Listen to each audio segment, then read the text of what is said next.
Capital Record, where we defend free enterprise and capital markets because we believe in the dignity of the human person. Hello, welcome to another episode of David Bonson's Capital Record, brought to you by National Review. And I am here today to talk about the Good for Business Coalition. My dear friend, Dr. Samuel Gregg, who has been a guest on Capital Record several times in the past.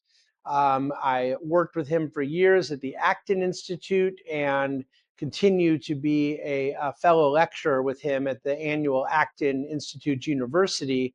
Dr. Gregg is now a scholar at the American Institute for Economic Research. And he and I co-authored an op-ed that foxnews.com ran yesterday and that I got to talk about on the Kudlow show on Fox Business yesterday, related to this idea of the Good for Business Coalition. And I wanted to kind of quickly go over, and we're going to put links to some of that stuff in the show notes, but I wanted to, because this is all so core to not just what Capital Record is about now, but what it's been about ever since it started. And over the years, we had so many guests and had so many discussions on this very issue. What is the purpose of a business? And a few weeks ago, I took to task a donor advised fund that had done a social media ad or thumbnail kind of indicating that, you know, the great thing about philanthropy was you could now start to do this really serious work and not be so focused on your business and be more focused on generosity. And I pointed out that the work we do in our business is vitally important as well. But I would argue that my colleagues at National Review, at the Acton Institute, at AIER, a number of various kindred spirits in the freedom movement were way ahead of the curve on pushing back on something that became more trendy a couple years before the COVID moment, when the so-called business roundtable decided to push back on the idea that the purpose of a business was to do business and to drive the best results for the owners of a business. And in so doing, of course, serve the customers of the business and the other folks involved with the business. Rather, this idea that they termed stakeholder capitalism was that a business had a fundamental duty to all stakeholders on an equal footing, and ignored the actual legal and technical and very important primacy of care of duty that is fiduciary in nature to the owners of the business.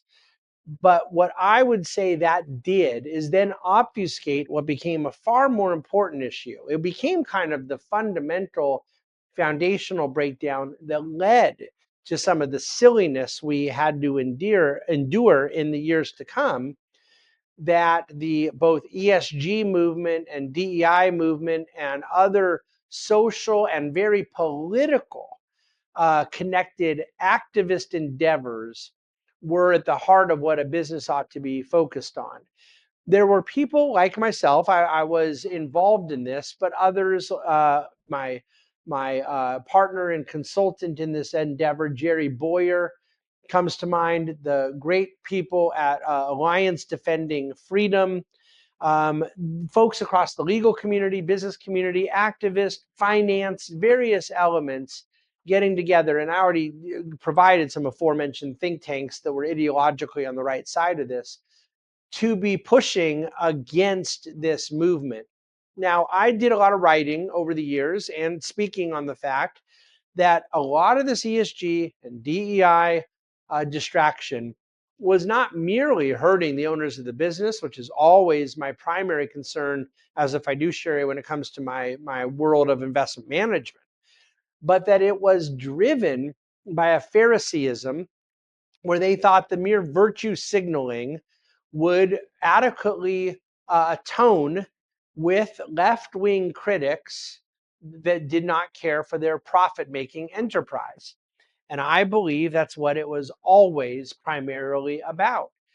do some political activism in a way that is politically correct, ESG, DEI, culturally left-wing endeavors, and thereby get a lot of the activist left that has power in Congress, has power in academia, has power in the media to leave you alone. This was an unholy trinity of power, and it all started with companies having a permission structure to operate outside their primary duty to be a business. What Dr. Gregg and I wrote about in our op-ed yesterday is that corporate America has an extraordinary amount of talent, an extraordinary amount of capital, extraordinary amount of innovation and capacity for greater innovation. And all they do is diminish all of the above, diminish the potential of their capital, their human capital, their ingenuity, and this capacity for productivity. Put differently, capacity for great things. It gets diminished when they are distracted by silly political endeavors. And so this good for business coalition and our statement of the purpose of a corporation is meant to undo the damage that's been done by so-called stakeholder capitalism. The pillars that we are talking about, the vision we have that is core to what I believe here at Capital Record, and am continually engaged in my various endeavors, both financially, professionally, and intellectually, are that a business ought to be focused on creating economic value, maintaining clear accountability to the owners of the business. There's a very fundamental legal and moral principle at play there. Avoiding entanglement in political controversies and advancing the general welfare through business success, not political advocacy. Creating value, check. Accountability to owners of a business, check. Avoiding entanglement in political controversies, check. Advancing the general welfare through business success, check. These four pillars would have been absolutely, utterly non-controversial for the vast majority of the last 100 years. And in more recent times, we were distracted into a moment of insanity. We're seeking to undo the insanity, and the tide is going in our direction. And we're very excited by which way the wind is blowing here. But we want to make the broader philosophical point underneath our activism, our endeavors, our communications, that this is a byproduct of the great moral good, the common good that is served when companies act like businesses. Society is best served when businesses are doing what they do best. They don't have the legitimacy, they don't have the infrastructure to ever be political actors in any kind of meaningful or effective way. And that's for good reason. The businesses exist and have been capitalized, and their formation over the years is a byproduct of them being good at something. And that something is always production of goods and services that meet human needs and wants.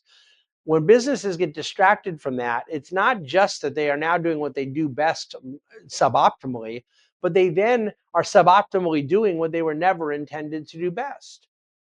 So I think this reordering of priority is vital to corporate America, vital to economic health and prosperity, but also a necessary philosophical reordering, which is the subject of what we do in this podcast all the time, for us to remember what ultimately the business of business is, which is business.